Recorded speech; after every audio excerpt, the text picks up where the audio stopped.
সেদিন নাফরমান তুমি বুঝবা আযাব কাকে বলে। ইয়াওয়াদ্দুল মুজরিমু লাউ ইফতাদি মিন আযাবি ইয়াউমিইদিন বিবানি ওয়া সাহিবাতিহি ওয়া আখি ওয়া ফাসিলাতিহি আল্লাতী তু'বি ওয়া মান ফিল আরদি জামিআ সুম্মা ইউনজি। আল্লাহ বলে সেদিন হাসরের ময়দানে নাফরমান পাপী আল্লাহকে বলবে, আল্লাহ আমার সবগুলো ছেলে মেয়েকে জাহান্নামে দিয়ে দেন, আমারে বাঁচায় দেন। আমার স্ত্রীকে জাহান্নামে দিয়ে দেন, আমারে বাঁচায় দেন। আমার ভাই বোনদেরকে জাহান্নামে দিয়ে দেন, আমারে বাঁচায় দেন। আমার মহল্লাবাসী গ্রামবাসীকে, যাদের মাঝে আমি বড় হয়েছি, লালিত পালিত হয়েছি, তাদেরকে জাহান্নামে দিয়ে দেন, আমারে শুধু বাঁচায় দেন। ওমান ফিল আরদি জামিআ, আল্লাহ প্রথম দিন থেকে শেষ পর্যন্ত এই পৃথিবীর যত মানুষ আজকে হাসরের ময়দানে আছে সবাইকে জাহান্নামে দিয়ে দেন, আমি একা আমারে বাঁচায় দেন। আল্লাহ বলেন আযাবের তীব্রতায় সেদিন হাসরের ময়দানে নাফরমান ছটফট করে বলবে, আল্লাহ গোটা পৃথিবী প্রয়োজনে আযাব দেন, আমারে বাঁচায় দেন। সুম্মা ইউনজি, কাল্লা, আল্লাহ বলবে কাল্লা,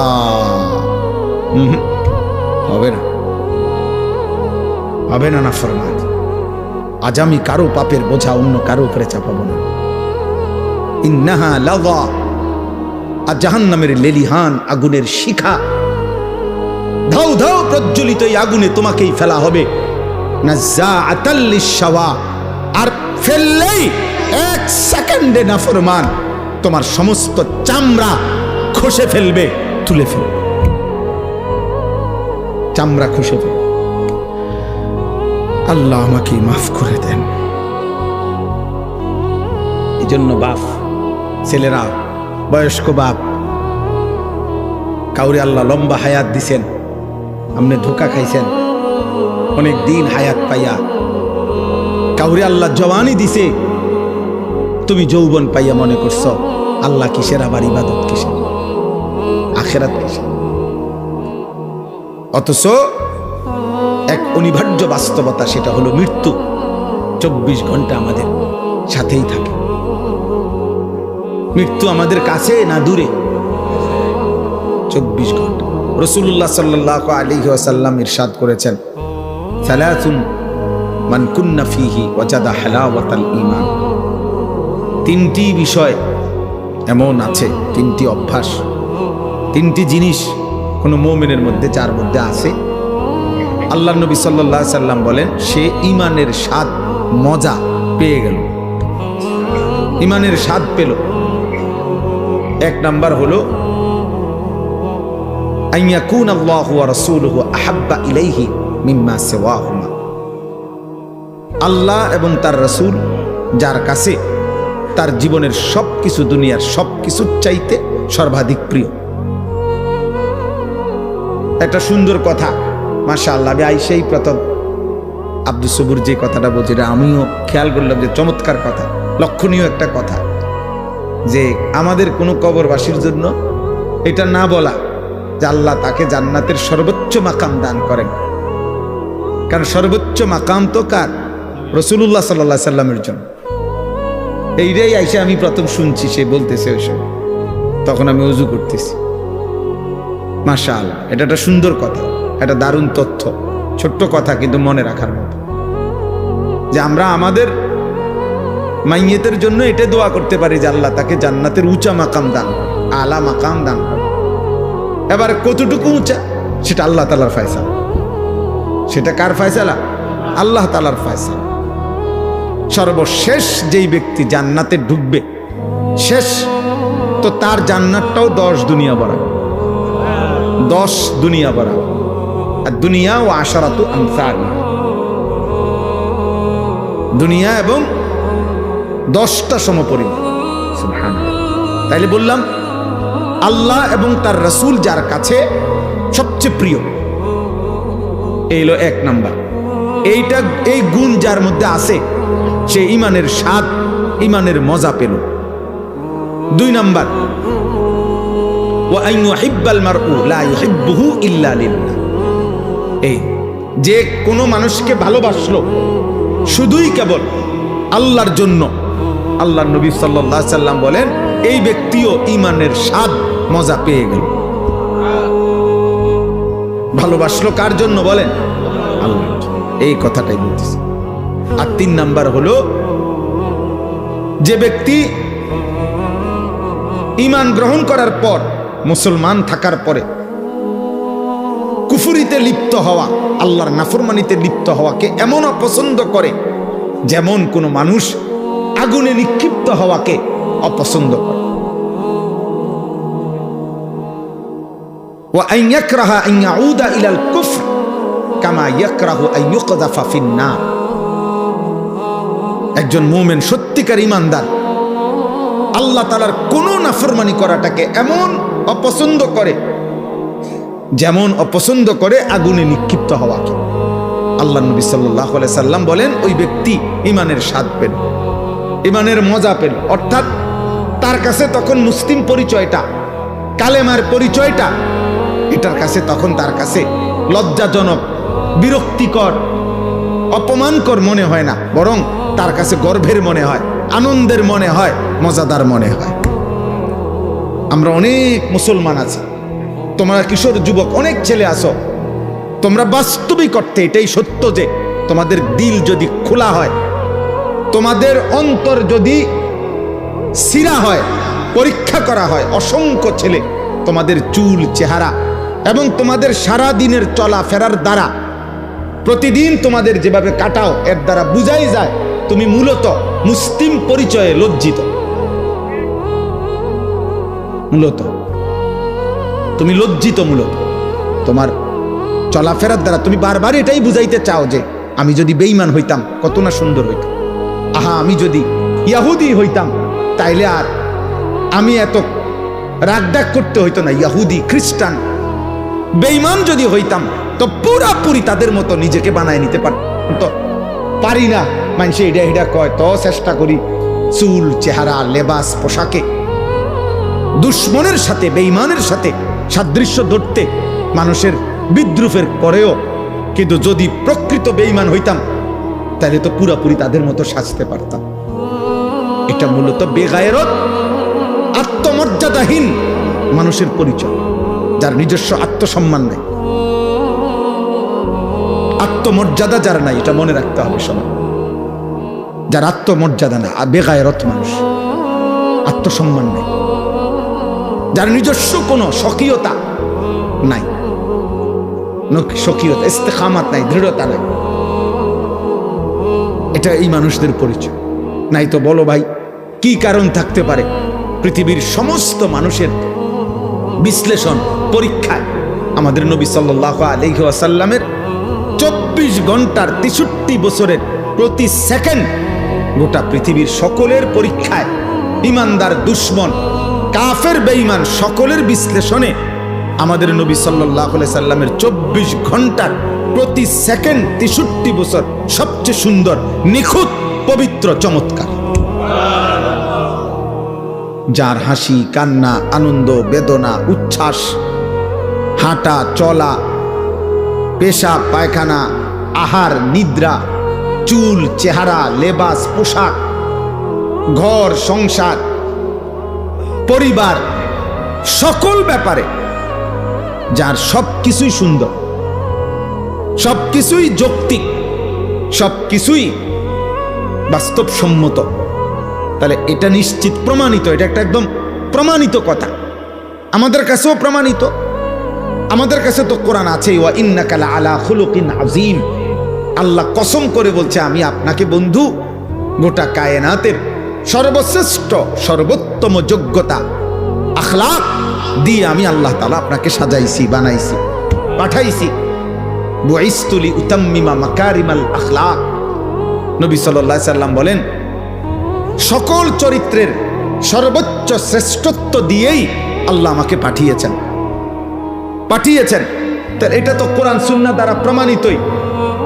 এমনকি কাফের বেঈমানদের যুক্তি, বৈজ্ঞানিক গবেষণা দ্বারাও এটা প্রমাণিত।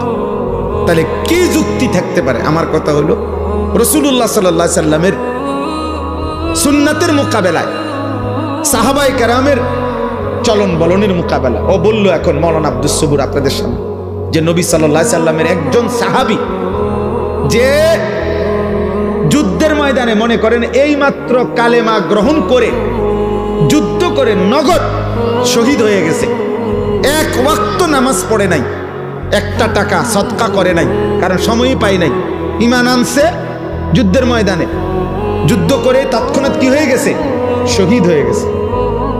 ওলামায়ে কেরাম মুহাদ্দিসিনে কেরাম বলছেন ওই সাহাবীর ঘোড়ার, যে ঘোড়া দিয়ে যুদ্ধ করছে, ওই ঘোড়ার নাকের ছিদ্রে যে বালু ঢুকছে, বালুর একটা কণা কিয়ামত পর্যন্ত পৃথিবীর পরবর্তী সমস্ত আউলিয়া বুজুর্গ আল্লাহর নেক বান্দাদের সকলের চাইতে ওই বালুর দাম শ্রেষ্ঠ। গুবারুন ফি আনফি ফারাসে রাসূলিল্লাহ, হযরত আব্দুল্লাহ ইবনে মুবারক রাহমাতুল্লাহর কওল এটা। রাসূলুল্লাহ সাল্লাল্লাহু আলাইহি সাল্লামের এক সাহাবীর ঘোড়ার নাকের ছিদ্রে যে বালু ঢুকছে ওটার দাম বেশি, ওটার দাম বেশি। এবারে তিনি পরবর্তী জন আব্দুল কাদের জিলানী রাহমাতুল্লাহ হোক, আর বাইজিদ বুস্তামি হোক, আর জুনায়েদ বাগদাদি হোক, আর 1 কোটি আব্দুল কাদের জিলানী হোক, ওই বালুর দাম বেশি। কিসের দাম বেশি? কারণ এটা সাহাবী, সাহাবী। তাইলে এত উত্তম, এত শ্রেষ্ঠতম মানুষ যারা, ওয়াকুল্লাম ওয়াদাল্লাহুল হুসনা, আল্লাহ কোরআনে বলছে বন্ধু আপনার প্রত্যেকটা সাহাবীর জন্য আমি আল্লাহ জান্নাতের ওয়াদা দিলাম, জান্নাতের ওয়াদা দিয়ে দিলাম। যারা জান্নাতি, যারা জমিন থেকে জান্নাতের ওয়াদা পেয়ে গেছেন, এমন শ্রেষ্ঠতম পবিত্র মানুষ, উনাদের চলন বলন, উনাদের আখলাক চরিত্র, চুল চেহারা লেবাস পোশাক যার পছন্দ হয় না, তাহলে কি কারণ থাকতে পারে? কারণ একটাই, মূলত সে লজ্জিত, সে নিজের মুসলিম পরিচয়ে কি শরম পায়, মুখে বলতে পারে না আর কি, সাহসে কুলায় না দেখে, নাহলে সুযোগ থাকলে বলতো যে আমি বেঈমান হইলেই ভালো হতো। বাকি মুখে না বললেও কর্মে প্রতিদিন প্রমাণ করে, প্রতিদিন প্রমাণ করে। আহা, আফসোসের বিষয় বাবা, রাসূলুল্লাহ সাল্লাল্লাহু আলাইহি সাল্লামের সৌন্দর্য কেন পছন্দ হলো না? সাহাবায়ে কেরামের সৌন্দর্য কেন পছন্দ হলো না? আমাদের কাছে কোন জিনিসের অভাবের কারণে, কিসের ঘাটতির কারণে আমরা বেঈমান এবং মুশরিকদের অনুকরণ করছি? কেন? কোরআনুল কারীমে আল্লাহ তাআলা বারবার বলছে, ইয়া আইয়ুহাল্লাযীনা আমানু লা তাত্তাখিযুল ইয়াহুদা ওয়ান নাসারা আউলিয়া। আল্লাহ কোরআনে স্পষ্ট বলছে, হে ঈমানদারগণ, ইহুদি এবং খ্রিস্টানদেরকে তোমরা বন্ধু বানায়ো না, বন্ধু বানায়ো না। আল্লাহ তাআলা পরিষ্কার কোরআনুল কারীমের মধ্যে বলছে, সূরা মুমতাহিনার মধ্যে আছে, ইয়া আইয়ুহাল্লাযীনা আমানু লা তাত্তাখিযু আদুव्বি ওয়া আদুव्বাকুম আউলিয়া। আমি আল্লাহর দুশমন যারা, তোমাদের দুশমন যারা, ওই বেঈমান, তাদেরকে তোমরা বন্ধু বানায়। তো তোমরা কি বন্ধু বানাইলা না? মানুষ যাকে পছন্দ করে, ইন্নাল মুহিব্বা লিমান ইউহিব্বু ইউতাউ, এটা আরবি ভাষার গুরুত্বপূর্ণ কথা, এটা কবিতার লাইন, যে মানুষ যাকে ভালোবাসে সে তাকে অনুসরণ করে। যেই কোনো ব্যক্তি, খোদার কসম, যার অনুসরণ যা এটাই প্রমাণ করে সে তাকে ভালোবাসে। আমি ভালোবাসি আমনেরে, অনুসরণ করি উনারে, এটা হইতেই পারে না। এটা কি হইতে পারে না? হতেই পারে না। এটা কোনো যুক্তিতেই ধরবে না। অতএব তোমার আপাদ মস্তক, চুল চেহারা লেবাস পোশাক, সারা দেহ সারা অঙ্গ, অজু গোসল পেশাব পায়খানা আহার নিদ্রা সবকিছু হলো কাফের বেঈমানের অনুসরণ। অথচ তুমি যদি 1 কোটি বারও বলো আমি নবীকে ভালোবাসি, তুমি মিথ্যুক, মিথ্যুক, মিথ্যাবাদী। এই জন্য আমি তো সত্য কথা বলি। যত বুড়ো মিয়া বিড়ি খায় এরা একটাও আল্লাহর নবীকে ভালোবাসে না, বরং ভালোবাসার নামে মিথ্যাবাদী এগুলা। আমি বললাম যদি কারো হিম্মত হয় এখন প্রতিবাদ করো, এখন দাঁড়ান। বিড়ি খাওয়াইন না একজন বুড়া মিয়া আমনে প্রতিবাদ করেন, করেন, এখন প্রতিবাদ করেন। আমি আসিয়েন যত লোক দাড়ি কাটে একজনও আল্লাহর নবীকে ভালোবাসে না, মিথ্যা বেটা, মিথ্যাবাদী বেটা, মিথ্যক তুমি বেটা, তুমি নবীকে ভালোবাসতে পারো না, মিথ্যাবাদী তুমি। রাসূলুল্লাহ সাল্লাল্লাহু আলাইহি সাল্লামের ভালোবাসার দাবিদারের মুখে দাড়ি থাকবে না, এটা হতেই পারে না। রাসূলুল্লাহ সাল্লাল্লাহু আলাইহি সাল্লামের ভালোবাসার দাবিদারের মুখে বিড়ি সিগারেটের দুর্গন্ধ থাকবে, এটা হইতেই পারে না। যিনি ন্যূনতম পেঁয়াজের দুর্গন্ধ, রসুনের কাঁচা পেঁয়াজ, কাঁচা রসুনের গন্ধ যিনি সহ্য করতে পারতেন না, উনি বিড়ির গন্ধ সহ্য করবে কেমন? কথা বলে না? হ্যাঁ, মসজিদে নববীতে আল্লাহ নবী সাল্লাল্লাহু আলাইহি সাল্লাম দেখছে সাহাবী ঘামে ভিজা শরীর নিয়া জুমার খুতবা শুনতে আসছে। নবী সাল্লাল্লাহু আলাইহি সাল্লাম বলছে গোসল করে আসলে ভালো, এবং সেদিন বলে দিছে গোসলুল জুমআতে ওয়াজিবুন আলা কুল্লি মুহতালিম, প্রত্যেক প্রাপ্তবয়স্কের জন্য জুমার দিন গোসল করা বাধ্যতামূলক। অর্থাৎ কেন বেশি মানুষ একসাথে বসে বয়ান শোনে, খুতবা শোনে, যাতে ঘামের গন্ধে কারো কষ্ট না হয়। যিনি ঘামের গন্ধে বিরক্ত বোধ করছেন, তিনি বিড়ি সিগারেটের গন্ধে কেমনি ঠিক বলেন? ইনসাফ করে বলেন মিয়া। এই জন্য দোস্ত, বছরের পর বছর, আজ না হয় 20 বছর হবে, আলহামদুলিল্লাহ, আমি কমপক্ষে 20 বছর হবে এই প্রথম যখন আসছি আপনাদের গ্রামে, সেটা 20 বছর আগে। দেখতে দেখতে হায়াতের 20 বছর চলে গেছে। 2005 কিংবা 6 সালে আমি প্রথম আপনাদের গ্রামে আসছি, আলহামদুলিল্লাহ। কারণ আমি 2004 সালে চাকরিতে আসছি এখানে, তাহলে এর 1 বছর বা 1.5 বছর পরে আমি এখানে মা বয়ানে আসছিলাম। তাহলে আমার বলার উদ্দেশ্য হলো,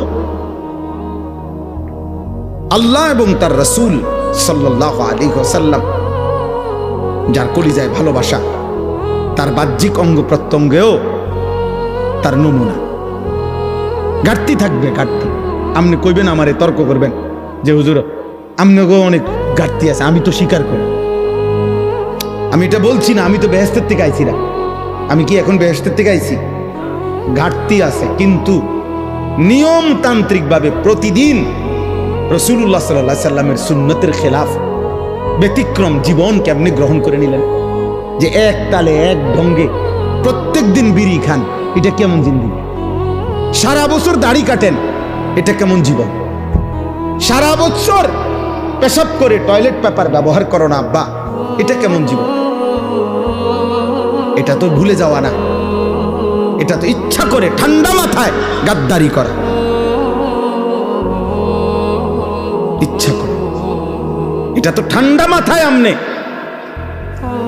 বুঝে শুনে আপনি আল্লাহ রাসূল সাল্লাল্লাহু আলাইহি সাল্লামের বিরোধিতা করছে। একটা হলো হুজুর মনে কিছু নিয়েন না, ভুল হয়ে গেছে, খেয়াল নাই, হঠাৎ হইতেই পারে। একটা হলো এটার নিয়ম বানাই লাইছেন আপনি, সিস্টেম বানাই লাইছেন আপনি, এটারে আপনার জীবনটাই বানাই লাইছেন। সুদ আমনের জীবন, কিস্তি আমনের জিন্দিগি, ওজনে কম দেওয়া আমনের জিন্দিগি, টেলিভিশন আমনের জীবন, মোবাইলের নর্তকী আপনার জীবন, ফজরের নামাজ না পড়া, এটা আপনার 365 দিনে একই রকম। প্রতিদিনে আপনি কথা কইলে গালি দেন, প্রত্যেক দিনে আপনি ওজন করলে কম দেন, প্রত্যেক দিনে আপনি যত রোজগার করেন এটার মধ্যে কিস্তি এবং সুদ আপনি লাগাইয়া রাখছেন। তো এটা কি শুধু গুনাহ? এটা ভুলে যাওয়া? এটা মাঝে মধ্যে? এটা গাদ্দারি না? কথা বলে না? এটা সীমা লঙ্ঘন না? এটা তো অহংকার, এটা তো বড়াই করছেন যে আল্লাহকে আমি কোনো পাত্তা দেই না। কোরআনুল কারীমের মধ্যে আছে সাআলা সাইলুম বিআযাবিন ওয়াকি'। নবীজি যখন মক্কার কাফেরদেরকে আযাবের কথা বলতেন, কবরের আযাব, জাহান্নামের আযাব, বিভিন্ন নাফরমান জাতির উপরে আল্লাহ আযাব দিছে দুনিয়ায়। নূহ আলাইহিস সালামের কওম, হুদ আলাইহিস সালামের কওম, শুআইব আলাইহিস সালাম, লূত আলাইহিস সালামের কওম, বিভিন্ন জাতিকে পূর্বে আল্লাহ তাআলা আযাব দিয়ে দুনিয়াতে ধ্বংস করে দেয় নাই, এগুলো যখন নবীজি বলতেন তো মক্কার কাফেররা বিদ্রুপ করত, ঠাট্টা করত। ও হ্যাঁ, মোহাম্মদ ওনার নিজে না পাইরে ওনা আল্লাহর এটা ক্যান্সার, এমনি বলতো, বিদ্রুপ করত। মক্কার কাফের নজর ইবনে হারেস একজন কাফের সর্দার ছিল। সে একদিন নবীজির সামনে, এই নবীজি যখন আযাবের কথা বলছে যে আল্লাহ আযাব দিবে, সে তৎক্ষণাৎ নিজের হাত উঠাইয়া দোয়া করতেছে আল্লাহর কাছে, আল্লাহুম্মা ইন কানা হাদা হুয়াল হাক্কা মিন ইনদিক ফাআমতির আলাইনা হিজারাতাম মিনাস সামা আবিতিনা বিআযাবিন আলীম। সে বলতেছে, হে আল্লাহ, এই মুহাম্মদের কথা মতো তুমি, তোমার কথা সে বলে তুমি নাকি আযাব দিবা, তোমার কথা না মানলে এটা যদি সত্যই হয় এখন দেখি তোমার কাছে কি আযাব আছে, এখন দাও দাও এখন। এই বেঈমান এইভাবে নবীজিকে ঠাট্টা করে আযাব চাইছে। আচ্ছা ইয়া কই মোহাম্মদ কো আযাব কো, তুমি না কইলে আযাব আইব, কই আই না কা, চাইলাম তো আল্লাহর কাছে, ওই আযাব দিতে কও, তোমার কথা সত্য হলে বলো। এই হলো গাদ্দার।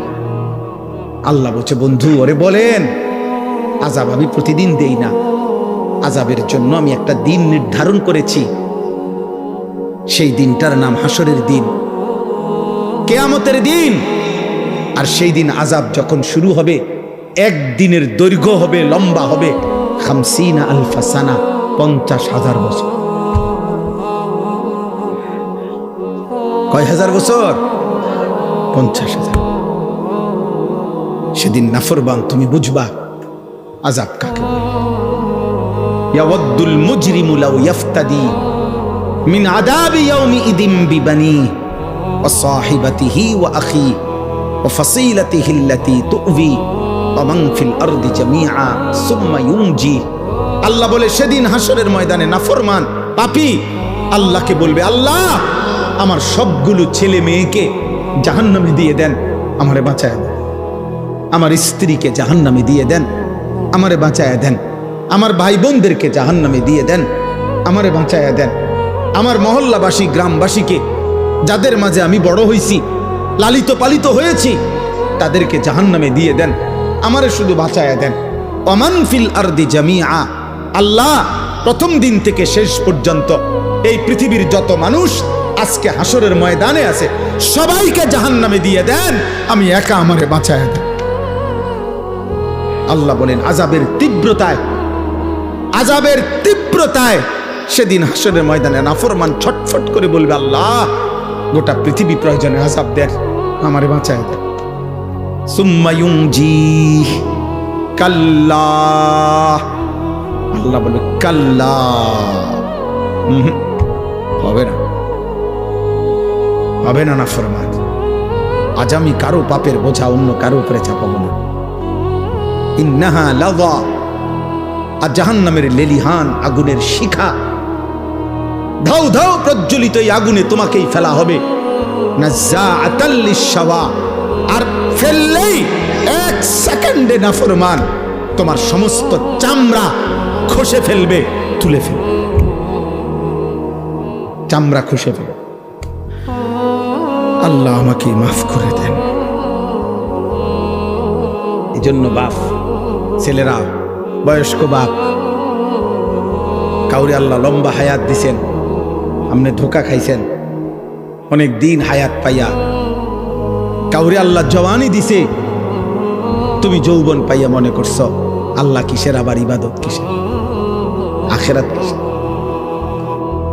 অথচ এক অনিবার্য বাস্তবতা, সেটা হলো মৃত্যু 24 ঘন্টা আমাদের সাথেই থাকে। মৃত্যু আমাদের কাছে না দূরে?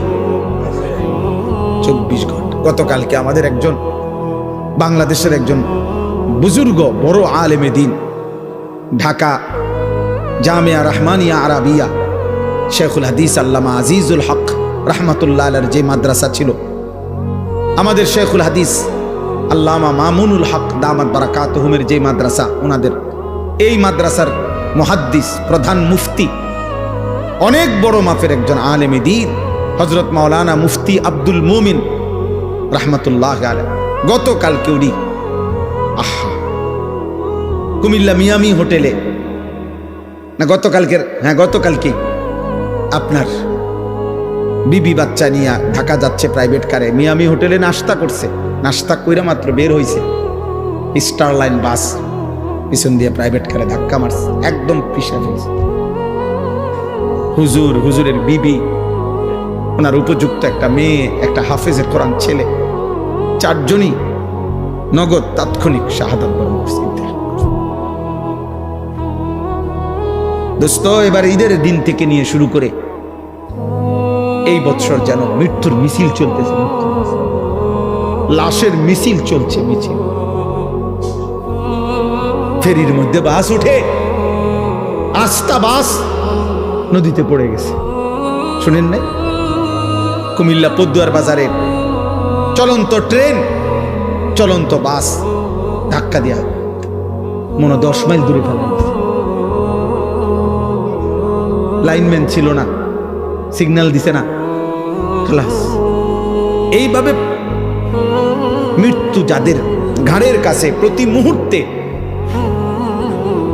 এই অনিবার্য বাস্তবতা, চিরন্তন সত্য, আমাদের জীবনের অনিশ্চিত বিষয় বেঁচে থাকা, আমাদের জীবনের নিশ্চিত বিষয় মৃত্যুবরণ করা, এটা যার জীবন পিছনে আছে, মৃত্যু যার সাথে, এত আনন্দ, এত উল্লাস, এত অহংকার, এত বেনামাজি জিন্দিগি, এত অসভ্যতা, এত উলঙ্গতা, এত বেহায়াপনা, খোদার কসম যুবক বাবা মানায় না, উচিত না,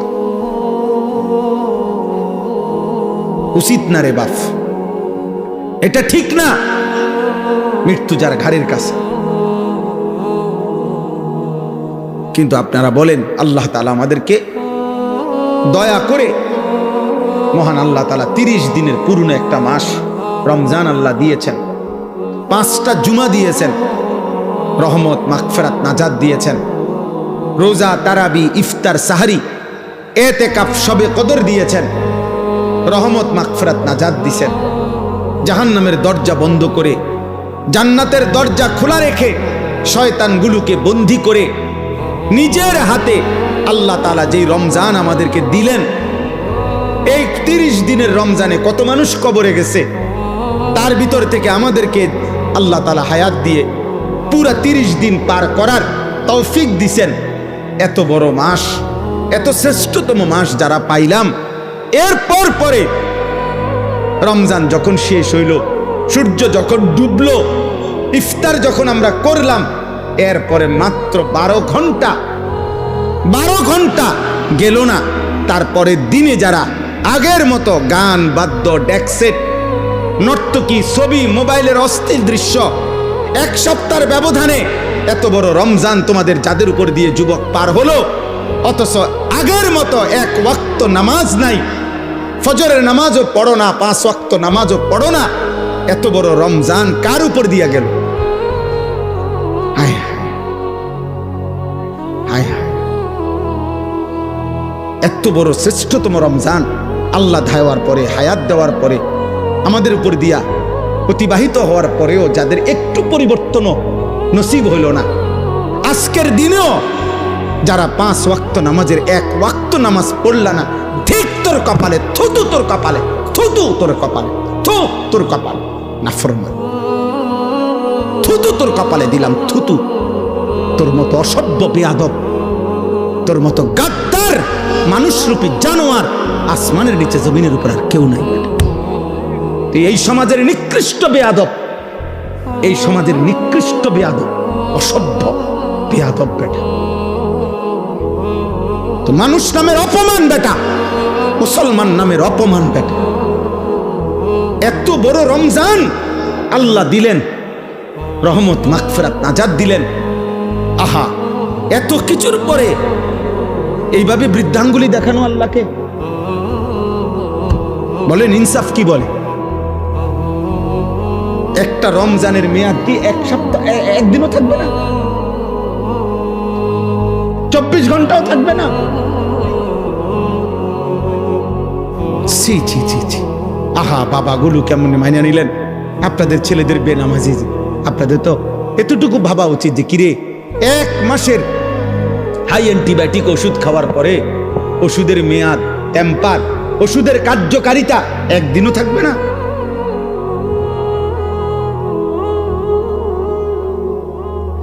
অনেক ছেলের চেহারা দেখলে কালো, পাষাণ, বেনামাজি, নিকৃষ্ট, অসভ্যের মতো চেহারা বুঝাই যায়, যার কপালে একটা সেজদা নাই।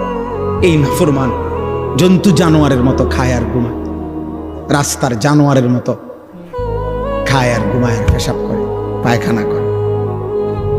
আরে নাফরমান, ধিক তোর কপালে, থুতু তোর কপাল, আফসোস তোর কপাল। এমন মালিক, এমন দয়ালু, মেহেরবান আল্লাহ আমাদেরকে মিয়া আল্লাহ ভালো না রাখলে খোদার কসম মাত্র একটি দেশের যুদ্ধে গোটা পৃথিবীতে প্রভাব বিস্তার। 1 লিটার তেলের জন্য 20টা ফিলিং স্টেশন বদলাইতে হয়।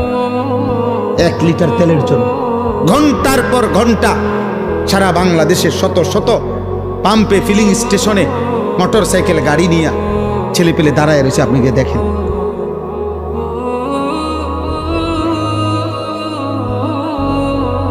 আল্লাহ তাআলা যদি নিরাপদ না রাখে, দোস্ত, তোমার বাবার বিদেশ, ঢাকা শহরের চাকরি, কোনোটারই কি নাই, নিরাপত্তা নাই, নিরাপত্তা নেই। গোটা মধ্যপ্রাচ্যে সবচেয়ে সুখে, সবচেয়ে বেশি বিলাসিতা, সবচেয়ে বেশি সমৃদ্ধি, সবচেয়ে বেশি প্রাচুর্য মধ্যপ্রাচ্যের মধ্যে, গালফের মধ্যে সবচেয়ে বেশি যাদের ছিল দুবাই, যারা মনে হয় যেন সুখের সাগরে ভাসে। 4-5টা বুম পড়ছে শুধু, পুরা দুবাই পর্যটক খালি। আর কিছুদিন যদি এই অবস্থা চলে তো দুবাইওয়ালারা বিখ্যাত থালাও পাইতো না। বিখ্যাত, জি জি, আপনি খবর নেন কত প্রবাসী যে কাইন্দা আছে, চিল্লাইয়া দোয়া চাইতেছে আমগো কাছে ডেইলি। প্রবাসীর বাবা, প্রবাসীর ছেলে, মা কাঁদতেছে, আহা আমার ছেলের না জানি কি হয়, না জানি কি হয়। এই জন্য আব্বা, আল্লাহকে নারাজ না করো। আল্লাহকে নারাজ করে সুখ মিলবে না রে বাবা, সুখ মিলবে না, নিরাপত্তা। আমি অনেক দিন থেকে বলছি, সেই করোনা থেকে চিল্লাইতেছিলাম, তোমরা যারা কিশোর যুবক, তোমাদের জন্য আমাদের বেশি ভয় এটা যে তোমরা তোমাদের আগামী ভবিষ্যৎটা নিজের হাতে তোমরা মুসিবত, যন্ত্রণাদায়ক, কষ্টকর বানায় ফেলতেছ। ধীরে ধীরে গুনার পরিমাণ বাড়তেছে, তোমাদের আগামী পৃথিবী তোমাদের জন্য কষ্টকর হয়ে যাবে, এটা মনে রাখো। এই নারী, এই ছবি, এই অসভ্যতা, এই অশ্লীলতা, এই বেহায়াপনা, এই বেনামাজি জিন্দিগি, দিনের পর দিন, সপ্তাহের পর সপ্তাহ, তোমাদের এই বেনামাজি জীবন একদিন তোমাদেরকে কষ্টে ফেলে দিবে, মুসিবতে ফেলে দিবে, বিপদে ফেলে দিবে, বিপদে ফেলে দিবে। আল্লাহ তাআলা সেই 2017 সালে, আমার স্পষ্ট মনে আছে, 2017 সালে রোহিঙ্গাদেরকে, আরাকানের ওই রোহিঙ্গা মুসলমানদেরকে আমরা প্রথম টেকনাফ, ওরা যে আসছিল এই পাশে, আমরা তাদেরকে টাকা পয়সা সারা বাংলাদেশ থেকে দিছিল না। 2017 সাল পরে আজকে 2026 সাল, কত বছর হইল? হ্যাঁ, প্রায় 9 বছর হইল। কই আজও তো তারা তাদের মাতৃভূমিতে ফিরতে পারে না। পারছে? 1947 সালে ব্রিটিশ যখন এই উপমহাদেশ থেকে চলে যায়, তখন হিন্দুস্তান আর পাকিস্তান ভাগ করে দিছিল। রেড ক্লিফ সে ভাগ করে দিছিল, কিন্তু কাশ্মীর এর একটা অংশ ভাগ করে দিয়ে যায় নাই। এই যে ওই মানুষগুলো তাদের অঞ্চলের স্বাধীনতার জন্য লড়াই করছে, রক্ত দিতেছে, জীবন দিতেছে, আজকে 1947 থেকে 2026 প্রায় 78 বছর, আজও তারা তাদের বেঁচে থাকার নিরাপত্তা পায় না। এই 78 বছরে যার বয়স 50 বছর, যার বয়স 40 বছর, ও তো জীবনে কোনোদিন সুখ দেখে না। বুঝেন? উনি 78 বছরের ভিতরে না, তাইলে বলেন বলেন 1947 সালে ঠিক একই সময়ে এই ফিলিস্তিন সর্বপ্রথম আজকের এই সর্বপ্রথম দখল করছিল। সেই থেকে আজ এই 78 বছর 77 বছরের মতো আজও গাজা ফিলিস্তিনের মুসলমান বেঁচে থাকার অধিকার পায় না, একদিন দুই দিন। এজন্য শান্তি নিরাপত্তা যদি আল্লাহ তুলে নেয় তা আরেকবার ঘুরে দাঁড়াইতে অনেক সময় লাগবে, অনেক সময় লাগবে। বুঝেন নাই কথা? আমি সবাইকে বললাম, রমজান পরবর্তী আহ্বান করলাম, বাবা, ভাই, বন্ধু, নওজোয়ান, তোমারে তুমি নষ্ট করো না। চরিত্রহীন লম্পট মনে রাখবা, নারী, ছবি, অশ্লীল দৃশ্য, মদ, জুয়া, নেশা, গাঁজা, ফেন্সিডিল, ইয়াবা, অসভ্যতা, এই বেহায়াপনা, নারীর সাথে যে হারাম সম্পর্ক, জিনা ব্যভিচারের দৃশ্য, ছবি, অশ্লীল সম্পর্ক, যার এই নষ্ট চরিত্রের মানুষকে নিয়ে কেউ ভাবে না। রাস্তার কুত্তাকে যেমন মানুষ পাশ কাইটা চলে, এমন চরিত্রহীনকে মানুষ পাশ কাইটা চলে। তোমাকে নিয়ে কেউ ভাবে না। বর্তমান পৃথিবীর বাস্তবতা হলো, বাবা মাও এত ব্যস্ত যে, এমন বহু বাপ আছে গত 6 মাসেও উনি বলতেও পারতো না ওনার ফোলা রাইতে গুঞ্জায় কোন সময়, সকালে ওঠে কোন সময়, উনি যে সময় আসে রাত গভীরে, উনি যে সময় চলে যায় বাজারে কামে, ওই সময় ফোলা ঘুমে, উনি রাইতে আইয়াও দেখে ঘুমে, ওনার খবরও নাই। উনি সংসারের জন্য এত ব্যস্ত যে উনার জিফুত দিনের পর দিন, নামাজ নাই, আল্লাহ নাই, রাসূল নাই, সেজদা নাই, কিচ্ছু নাই। হ্যাঁ বড়া সংসারের লাগিয়া বাজারে জীবনটা শেষ করতে। কি সংসার করেন? কিসের সংসার? আপনার স্ত্রীর কপালে একটা সেজদা নাই, আপনার ছেলে মেয়ের কপালে সেজদা নাই, মেয়েটা পর্দা নাই, ছেলেটার নামাজ নাই। এই বুঝিয়ে এই সমস্ত হাইওয়ান, এগুলোর জন্য নিয়মনে এত ঘাম ঝরাইতেছে। এটি বুঝি কথা? এগুলো নি কথা? আপনি যে 28 বছর বিদেশ করেন আর আপনার ফুতে এক ওয়াক্ত নামাজ পড়ে না, আর উনি 16 ঘন্টা ডিউটি করে, কত ঘাম ঝরে ওনার। একটা একটা টাকার পিছনে, একটা একটা টাকার পিছনে ওনার কত ঘাম মিশে আছে, মিশে নাই? আল্লাহ আমাদেরকে বুঝ দান করেন, আল্লাহ আমাদেরকে বিবেক দান করেন। আমার ভাই, আমার বন্ধু, আল্লাহ তাআলা এই সূরা কোরআনুল কারীমের সূরা মুলক, এই সূরার আল্লাহ তাআলা এটা বলছেন, আল্লাযী খালাকাল মাউতা ওয়াল হায়াতা লিয়াবলুয়াকুম আইয়ুকুম আহসানু আমালা। আল্লাহ বলে, বান্দা, আমি আল্লাহ এই মৃত্যু এবং জীবন আমি বানাই। একদিকে মরণের আয়োজন, একদিকে জীবনের আয়োজন। প্রতিদিন কতজন মরছে তা আমি বানাচ্ছি, সৃষ্টি আমি করছি। প্রতিদিন কত মায়ের পেট থেকে সন্তান জন্ম নিচ্ছে তা আমি জন্ম দিচ্ছি। তাইলে জীবন এবং মৃত্যু এটা আমি আল্লাহ করছি। যাদেরকে আমি হায়াত দিয়েছি একটাই উদ্দেশ্য, আমি আল্লাহ পরীক্ষা করছি আখিরাতের বিবেচনায় এই দুনিয়ার হায়াতে কার আমল কতটা সুন্দর। আখিরাতের জন্য জীবন দিছিলাম। মদ, জুয়া, বিড়ি, সিগারেট, গান, বাদ্য, নর্তকীর জন্য না। সুদ, কিস্তি আর হারাম দিয়া দুনিয়া সাজাইবার জন্য না, বরং জীবন দিয়েছিলাম, হায়াত দিয়েছিলাম আখিরাতের জন্য। কিসের জন্য? আহসানু আমালা। তাফসীরের মধ্যে আছে, আও রাউ আন মাহারিমিল্লাহ আসরাউ ফি তাআতিল্লাহ। আল্লাহ বলেন, আমি দেখতে চাই আমি আল্লাহ তাআলার একটা একটা নিষেধের ক্ষেত্রে বেঁচে থাকার জন্য কে কত বেশি ভয় করে, আর আমি দেখছি আমার ইবাদতের প্রতি কে কত বেশি দ্রুত গতিতে এগিয়ে যায়।